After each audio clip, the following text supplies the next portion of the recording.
Same to you, Roger. It Are you is, celebrating? yeah, Mhm. we're celebrating quietly from home, but I have a margarita. It's old Chi-Chi's mix. And Beth Never. made a good uh, soft taco, nacho guacamole. So if I've got green Oh, stuff in my beard, it's the guacamole. okay, that's fair. Now, what else? So yesterday, I'm a Kent State alumni, and Mhm. yesterday was the 50th anniversary of the Kent or the May 4th shootings, and so that's something that's relevant since last week. What else we got going on? Anything? Isolation. A lot of social isolation, right? People feeling just the increasing amounts of anxiety. Hmm. Yeah. Now you're doing you're counseling just like you normally would, but you're counseling remotely. Is that right? Yes, we had to make a pretty drastic change, like a lot of people had to change and adapt over the last couple months.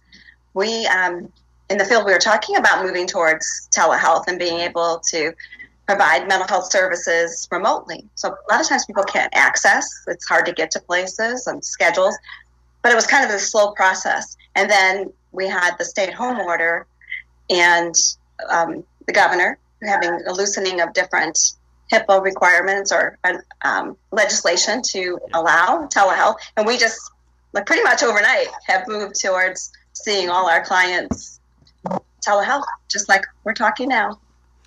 Do you think it's a good thing being more accessible by pressing a button and staying home, or do you think that? I guess is it a good thing or is it a bad thing? I think, given the situation, I think it's a wonderful thing. It's allowing access to services to people who may not have any access at all. And some of the individuals I'm talking with, I may be the only person that they're talking to all week. So I think it's a good thing. And like anything else, ideally would be a balance. Some people prefer to be in person. So getting to a world where we have both options, I think is ideal. Yeah, yeah.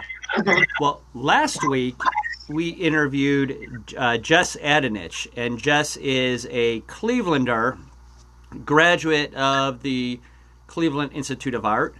She was a sculpting major. She's done a whole lot of different things, and her passion is saltwater conservation, and most notably shark conservation. And so we decided to remotely connect with her last week, and so she shared her journey and her story. She shared with us why sharks, and that they're an apex predator, but as soon as you remove that apex predator, everything else goes wrong. And she's also proposing some different things, and so she is. I mean, one of her several projects, because she's a writer and an author and an artist and a design person, but she also is. She also uses sharks and art for conservation. So Mm-hmm. she offered. I saw a little bit of that. That was a great interview. Yeah. Mm-hmm. So she offered, and she's going to be setting hers. Oh, So um, when you hear her story, it's wonderful. And but the one thing that she does is she has a line of these soft sculpting ocean stuff, and but her probably her most fuzzy one, her most famous one is her fuzzy shark. And so we're giving a fuzzy shark away today. Everybody who shared the that's video, exciting. yeah, everybody who shared the video last week or during the week is in here. Beth, will you come? Beth is going to choose the. You're going to see a hand come in the screen. And you want to open it up right in front of the camera? I kind of people say it's kind of weird to. And the winner is Sean Mishak. I guess is the way to pronounce Right. it. Pronounce Hey, it. Sean. Congratulations. So Sean, we'll reach out to you. We'll get your address, and then there's going to be a fuzzy shark sent your way from Tampa, Florida, straight from Jess's studio and where she works. So congratulations, Sean. But Hey. Julie, I always, well, not always, but often start these interviews with a an unexpected question. Okay. So here's my and nobody ever knows what the question is, but it's always kind of a fun one. To you. To me, yeah. It sounds a little sadistic, but yeah. So to share, last week we're talking to Jess, remember, saltwater conservationist, and I says, so you're out on the water and a net comes up and there's a porpoise, a manatee, and a shark in the net. What do you do? And she had this triage. This is what I would do. This is the one I would say first. This is the one I would say second. This is she had it all down. But it's always fun to hear unexpected questions and also the responses. Okay, so here's the question. So in this question, or in this scenario, you are leading a group session. Okay. And the group session, and I don't know how big groups, I'm going to say 7 or 8 people, are all folks struggling with depression. And they have to spend some time in the waiting room before joining the group. What music do you put in the waiting room and why? Oh, that's a great question. I'll avoid trying to play my audience and say Red Hot Chili Peppers. I'll pick. I know my audience. That's the first thing. Know your audience. You want something that's gonna. You know what? Right comes to my mind is Green Day, Time of Your Life.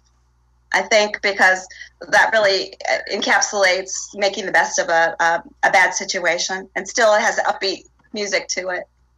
So both the music and the rhythm of that, it would be a Green Day song. And that's for my daughter, too. So love that. That's a good answer. Yeah. Beth in the background is giving us, that's not my happy, I don't have a happy clap, but it's hers. I'm just sharing it with you. I know her happy clap. You've seen it a few times, but thank you for joining us today. So the Tuesday at 7, it's just a weekly touch with creatives. We started a few years ago. We press the button live every Tuesday at 7 o'clock, and we've had people all over the place jump in.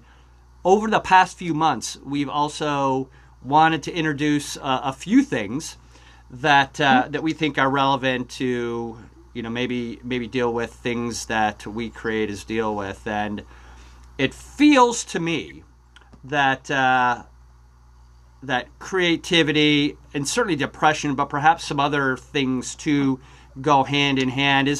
Are you aware that there's any type of correlation between those? They've been trying to study that and put some kind of empirical evidence to support that. This idea that we know that creativity and psychological distress seem to be closely connected. There's some theories that talk about a lot of brain activity in general. So you have both the positive and the negative, and if you have patterns of negative thought, it tends to lead to more emotional distress, but also leads to more creativity. That's one hypothesis. Also, the idea that there's a very healing process in the arts. So maybe that people who are more aware of the need to heal and have reasons to heal engage in the arts. So which came first? But we don't really have a good empirical evidence on that. They've been trying to study that and look at that.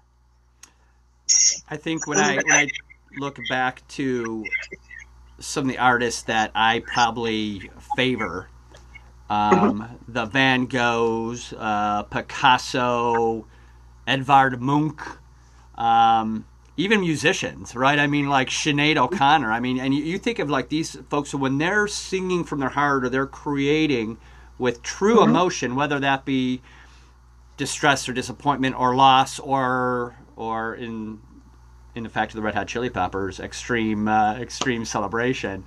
There seems to be, I think, often best art or many of the best works are created with emotion. But with that, I had a couple questions, and that is, we have a bunch of artists that are watching, and we're all cooped up in our homes. Although I feel it's an essential job, most artists in the studios and painters and tattoo artists and makeup artists and movie makers who are our audience, we've been cooped up for the last 8 weeks. And what are some of the things that we should keep an eye out for in ourselves or loved ones or our circle? Yeah, it's important, especially with the lack of structure, to keep structure and routine and just to try to plan a new structure and routine. And I think the withdrawing is something to be watching for. It's important to keep engaged and trying to make plans to talk to other people, still have a daily plan, a sense for what's you're going to accomplish that day, even if it's just planned downtime, but keeping that structure. When you start to notice withdrawal in yourself and just sort of that apathy, right, and withdrawing from things that you normally enjoy is kind of the first sign to watch for, that you might need to do some self-care.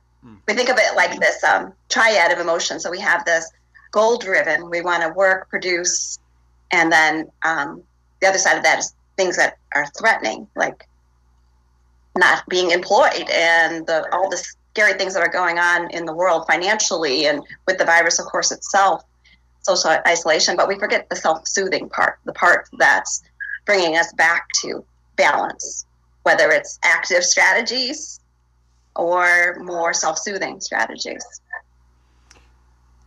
If we find ourselves grabbing a bag of chips and laying in bed and watching Netflix for 8 hours, is that a red flag? Well, then I think we all have some red flags going, but I think we can think of it like this, that we're some pitfalls that happen when coping doesn't go so well, and avoiding is very different than distracting. Distracting is good. It's like a more planful. We're going to do something to take our mind off this for a while, just feel good for a while, and then tomorrow when I wake up or when I get some more information, can try to do some more active problem solving. But when you're avoiding or trying to numb with binge eating or substances, that's definitely a red flag to look for. Now, we're all doing that. I think we're all cooking and trying recipes and coping as best we can. So just being mindful of, maybe I need to think about some other strategies to not just avoid what we're feeling, but kind of I love talking to creative people because I think that this resonates more when you talk about accepting the negative emotions and just sort of being present with them, that we, instead of just avoiding. I don't want to feel anxious. Let's feel anxious for a minute. What's the worst thing that's going to happen? If I just kind of embrace it, so there it is, and then try to move through it. So much work that we're doing is trying to avoid acknowledging that we're anxious and we're feeling depressed and isolated. So that's a lot of work I do with people, is to try to help move from that place of all the energy and effort and negative behaviors to avoid what's unpleasant. And the truth is, those unpleasant feelings are there to help us motivate, or can be. Maybe that's why when we go down to the Cleveland Institute of Art or other museums, the Cleveland Museum of Art or other areas, and we look at paintings and it's just Picasso's blue period. So he goes through this entire period where he's painting in blues, and it was him embracing that depression and using it as motivation to get it out. I agree, and is that tell us a little your experience. I always hear art therapy, and I'm not exactly sure what art therapy is. My art therapy is I pull out a big canvas and grab out my paints and turn on some music and create. But tell us a little bit more about that discipline. Okay, well, art can be very therapeutic and very creative, just as a coping skill, like what you're describing. I like to be creative too. I think for me, it's more cooking, music, that way. But when you talk about art therapy as a discipline, it's much more intentional. It's also when words fail sometimes, that things that come out in a creative process, but having somebody skilled in guiding somebody through that process and recognizing that difficult emotions can come up during that. I use it a lot with individuals with developmental disabilities. That's like an art medium is a great way to first start talking about feelings and expressing feelings. Sometimes or teenagers, this works really well too. Like you start with that awkwardness, or you're looking at someone and trying to interview or ask questions. But if we can focus on something that's not directly something they have to answer, and then we start talking about the medium that we're using, it's much more, it sets people at ease. It's easier to even just develop the rapport. You see the humanness and the genuineness of trying to make something creative together, and people start to open up. So that first part of rapport building, and then it becomes a way to, you can use it to work out through different emotions through the art. Clay therapy is a great one that I use a lot besides drawing. That's not really my expertise, but I do have some training in art therapy, and I just kind of knowing your audience for which individuals it's most likely to be successful. Yeah. My guess is that recently, because of the isolation and we finding ourselves alone, is that we're probably dealing with, more so than anything else, depression. But that's an assumption. Am I right? Or is anxiety and panic attacks and substance abuse are what do, and maybe it's all of the above, but what's your thoughts on those? Well, I think time will tell as we go further through this. Personally, I'm seeing a lot more anxiety than depression. The depression comes with feeling cut off and socially isolated from others, but a lot more of anxiety in general, like when's this going to end? The lack of control. We want to have control, and things that we can't control just drive up that anxiety. So when can I go outside? When am I going to see my friends again? So what's happening with that trip we planned in September? Is that still on? How am I going to pay the bills? What's happening job-wise?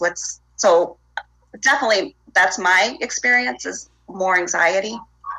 But I think, as I said, time will tell as we kind of look back as what's happened through this process. Yeah, I have some loved ones and some friends who battle substance abuse, and they've communicated that this is an especially difficult time for them because they are not able to drop into the same support groups, and they're not face to face with those with their tribe and their supportive systems. If somebody is dealing with somebody who has a support system already in place, or let's say that right now people who are watching, or when folks share this video out and it gets to somebody who says, I've not been to a counselor, or it's been 10 years since I've dealt with panic attacks, and right now my anxiety is through the ceiling, or I'm battling depression, or I've relapsed into some bad habits. What's your thoughts as to, what suggestions would you give those folks? This is about reaching out, starting with your friends and supports around you that you may not normally reach out to. But then this is a great time to be able to access mental health services and talk to somebody about strategies before it becomes more problematic. But you're exactly right, Roger. At this time of social isolation and the support groups being online, it's just not the same. We're seeing a lot of people struggling with substance for that very reason. Yeah. And I just want to bring this up because this is certainly a important and necessary topic, but we're in a society right now that's struggling with some extreme substance abuse issues, but we're also dealing with a suicide rate that is higher than, to my knowledge, probably one of the highest in history. And if we suspect one of our loved ones, or we are having suicidal ideation, what are some of the things that one should do? Well, first, if you're suspecting somebody that you care about, we sort of have this taboo. It's not something we talk about, but addressing it. We're really concerned about you and starting the conversation and the relief that can come from asking somebody directly, have you been thinking about hurting yourself? And in a normalizing kind of way that goes with extreme depression can be extremely therapeutic and the first step to getting some help. Support. We still have one of the best ways is, I think, the text the number 4 hope, text for hope, to 741-741. And these are resources I can share with the community if there's a way to do that through your Facebook. As a matter of fact, Beth is here, so she'll go ahead and put it in the comment right now. What was it? Great. What was that again? So, texting the number 4, the word hope, to number 741-741. And a lot of people like that because you can kind of test the waters and start to talk to somebody without having to make that first phone call. There is the local crisis line in Ohio here in 216-623-6888. And then the national crisis line. That is 800-273-8255. Making sure that that's accessible. And I think having conversations, but just really being open and willing to talk about how distressing. Yeah, so I can see right here that Beth is attaching this to this live stream so that folks can, as they share it out, or they're digging in, or perhaps they watch it again, at some point in the future, because these are available, that they'll have those resources. Thank you for sharing that. We have a special guest today, and it's Kevin Love, and so he's joining us. No, he's not. But here's the point, and that is Kevin Love openly has come out to say he's struggled with depression. What do you think that opening that conversation up with in the media or people who are high profile athletes or others, what do you think that's done to open up maybe conversations in general?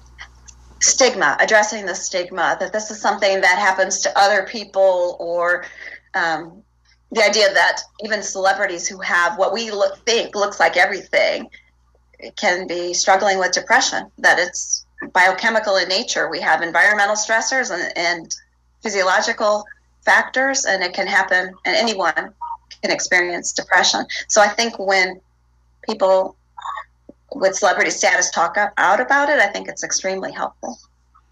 Yeah. And I happen to really like Kevin Love, so that's just also an added reason why to advocate for good mental health. Yeah. We don't always talk about, when we say mental health, we're usually talking about it from a negative sense. But we're talking about wellness, good mental health, and being able to say, I need some help with this, and talk with other people, have conversations like this. Yeah,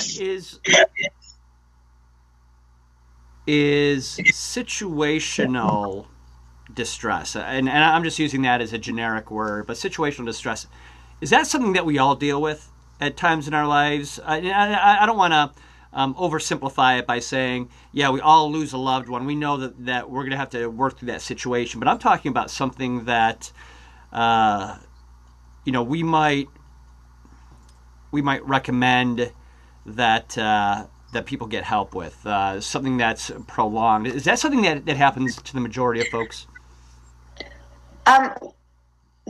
About 20% of people will experience what can be diagnosed as clinical depression. And when we think about the symptoms of depression, what makes it confusing is that they're not outside the norms of human experience, like you're talking about. What makes them become difficult is the pervasiveness and the extent that they last and the severity. So you're right, when we grieve or we touch sadness or experience sadness, there's a normal process that goes with grieving. But the DSM, which is our the go-to manual for looking at different mental health diagnoses and how we make diagnoses, used to make exceptions or talk about being careful to distinguish bereavement from grief and from depression, rather, and how we make those determinations. But it's mostly, if we think of it as a continuum of experiences, somebody who meets criteria for a major depressive disorder is not just feeling sad for a little bit. There's timelines and talking about how long this person's been experiencing these symptoms and different measures to look at. Yeah. My questions have been based on depression, anxiety, substance abuse. I'm sure that I'm missing some type of topics and things that one would say, all right, these are some important things to note in general or situationally right now in our times. Well, I think just that we're all prone to feeling that loss of control. And loss of control can lead to just being less productive. It could lead to having difficulties with our relationships. So it doesn't have to meet a mental health criteria diagnosis of when we're talking about anxiety and depression, but we're all feeling those demands on us. Right? There was a silly meme I may have shared with your wife about marital stress, right? And like that, there was one that said, I'm not seeing so many of those best thing that ever happened to me, love you forever, dear Facebook posts about their loved ones. How you all doing? It's just much more challenging. So I think just within the normal realm of experience, the stress that the pandemic adds. Yeah, that answers. Yeah, that certainly does, because I completely and that's a biggie, right? It's the relational piece, right? And hopefully we have that support. And what about and what we'll do is we're going to open up and we're going to see what type of questions have come across. I have Beth kind of looking at that, and she'll call them out. But before we go there, or you know what, let's take a couple questions.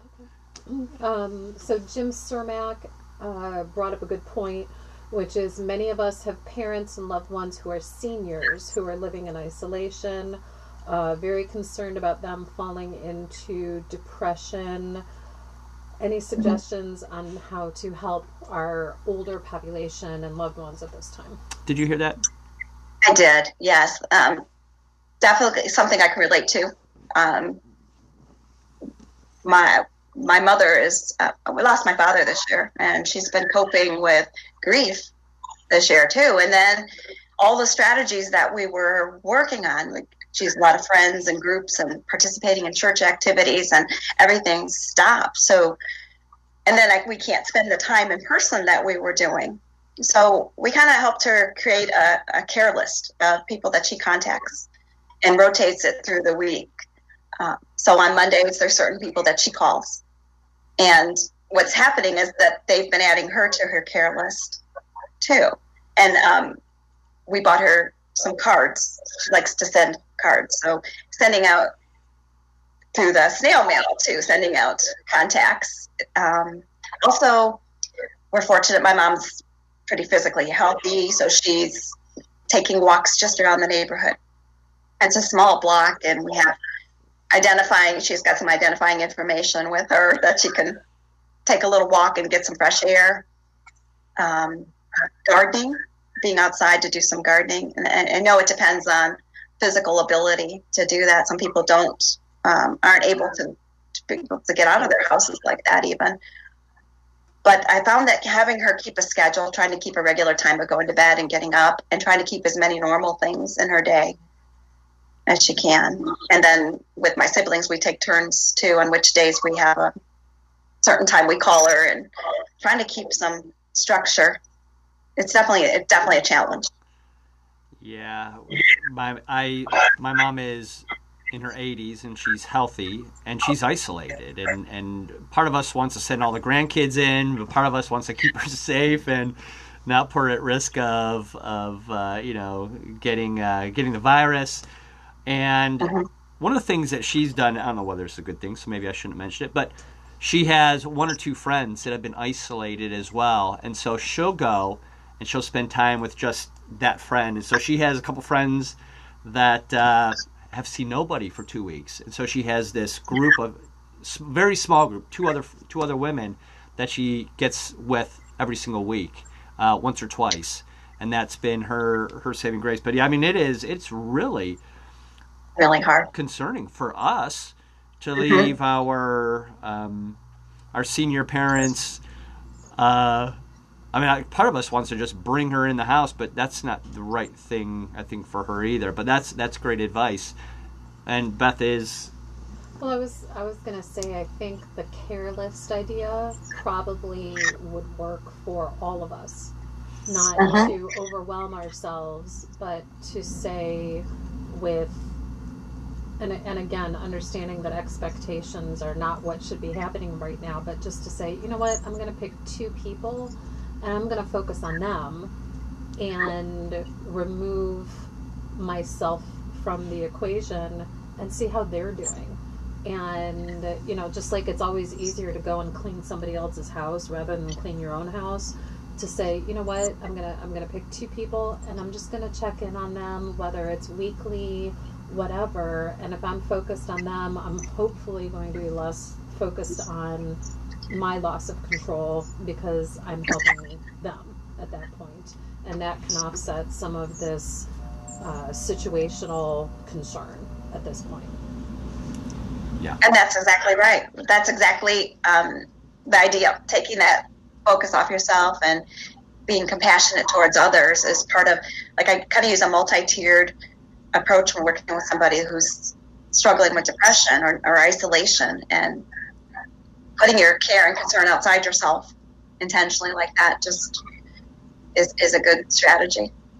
Yeah. But also, you know, you get the other person then usually asks back, and she gets the social support. But it feels good to try to help others. Yeah, that is a great suggestion. So Beth, did we have other questions and stuff? So Jim also said a care list. That's a wonderful idea, and thanks for sharing that. Anything else with our I had a quick question. Oh, Beth has a question. So when we're looking both from the creative aspect and also from the aspect of social media and just kind of hanging out with our friends, Julie's one of my venting buddies, where, and especially if we're looking at the creative aspect, is there a line that we should be aware of where it's going from helping and venting or getting the creativity and allowing the emotions to go into the creativity, and we're moving into more of a pandering or amplifying of those negative concerns at that point? If you've got someone who's, I lost kind of I had a word about it earlier that I was thinking about, but is there a point where you should keep an eye out for recognizing where it's helping and then where maybe it's we might be perpetuating? Yeah, perpetuating. Yep. Did you hear that as well? Yes, I did. Yeah, that's that idea of some coping pitfalls that we fall into when we talked about avoidance. And one of them with avoidance is, venting is good, but we can get stuck in the sharing of the story. And I want to tell you about and trying to balance it with work we do with the active part, doing something, the behavior part, whether it's a self-soothing, I'm going to take, for me, it's like a bath and candles and, or actively trying to problem solve things that I can. So what can I control in this situation? What are the factors of the things I can do? So I didn't plan to be home. I didn't plan to not be seeing my friends, but what can I do in this time that when it's done, I look back on and say, okay, well, that was productive for that reason. Yeah. So there isn't one point that I can, articulate, but just trying to be mindful of that balance. Yeah, that's a good point. So it was kind of funny because as Beth was reading that question from Jim Cermak regarding how to support our older loved ones during this time, that's what I was thinking as well, which is caring for those in our circle. We are very thankful that that you joined us. You shared some of those items about what to look for. You gave us some great information for folks that may be struggling with have loved ones who might be struggling with thoughts of suicide, addiction, panic attacks. In terms of finding help outside of crisis. In other words, somebody's like, listen, I need to see somebody. What's a good way of connecting with a counselor or a psychologist or other help that may help us bridge that gap? Yeah, I'd like to probably share some resources that we can put there too as a way to reach out without just shamelessly promoting my agency. But right now, I do think that's something that's encouraging is that the majority of mental health providers have moved to a telehealth model. So there are a lot of services out there, but how we access and link, I want to be a little bit more mindful of how to suggest that. Then I can leave a resource for that if that would work. Oh, that's perfect. Okay. That's absolutely perfect, and we can go ahead and link that right here so folks can click the link and get over. And what maybe to kind of to wrap things up, if this isolation continues for a while, I mean, a while could be 2 to 3 weeks or 4 weeks.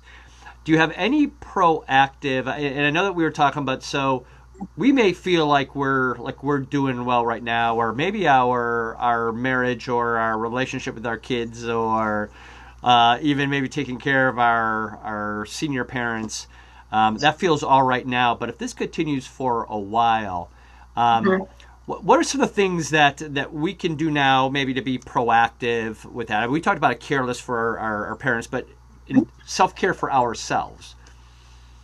I think thinking of it mind, body, spirit. So having a plan, kind of doing a daily planner like you would in any situation, even if it's like I said, we're going to watch movies today, but that's the plan, a sense of plan with that.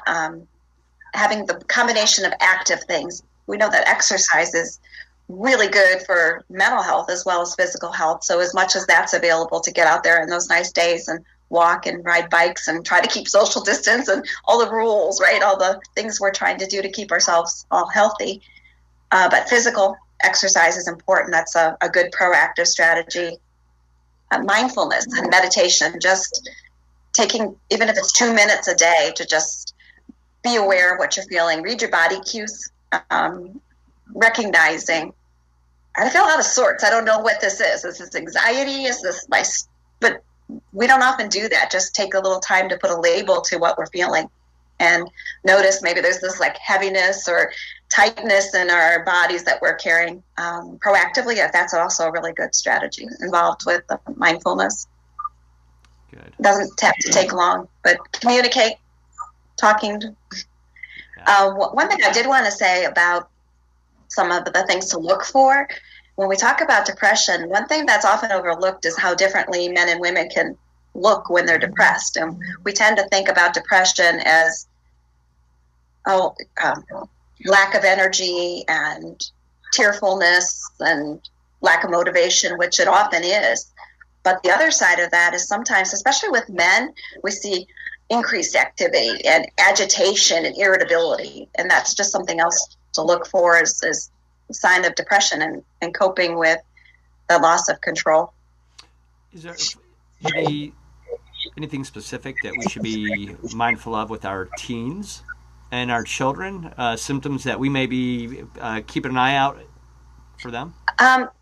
Yeah, the same symptoms, but when you see a change in behavior, kids are kind of going to the rooms now and going to the social media and on their phones. But when there's a change from that or an unwillingness to kind of come together or participate, is a good time to have a conversation. Just checking in. How are you doing with this? I noticed you're in your room more than usual. Not really talking as much. Yeah. Yeah. Yeah.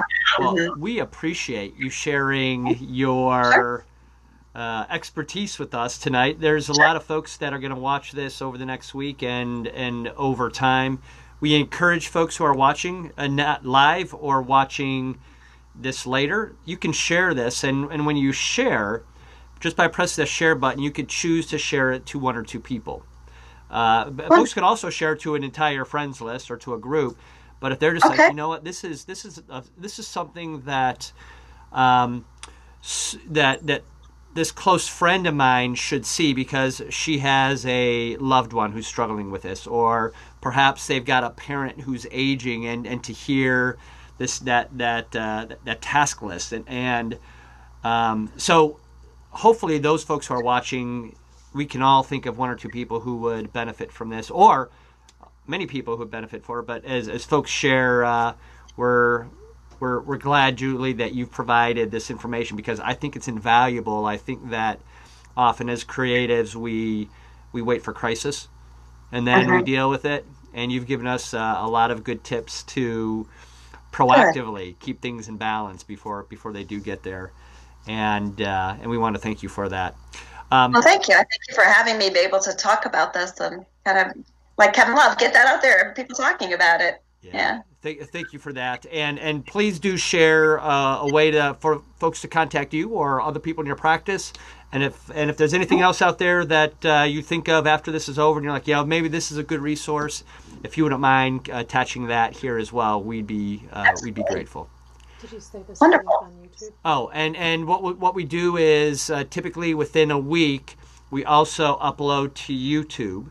And so the same interview will go up to YouTube. And the reason why we do that is it just happens to be a little easier to search YouTube, we think. And so we're going to put keywords like creatives and depression and anxiety. So if folks are looking for this, and they're like, oh, how do I get to that? Well, if you go to YouTube and search Tues 87, they can search your name, Julie, as well, and even some keywords, and you'll find us there as well. So happy Wonderful. Cinco de Mayo. Have a great Cinco de day. Mayo on Taco Tuesday.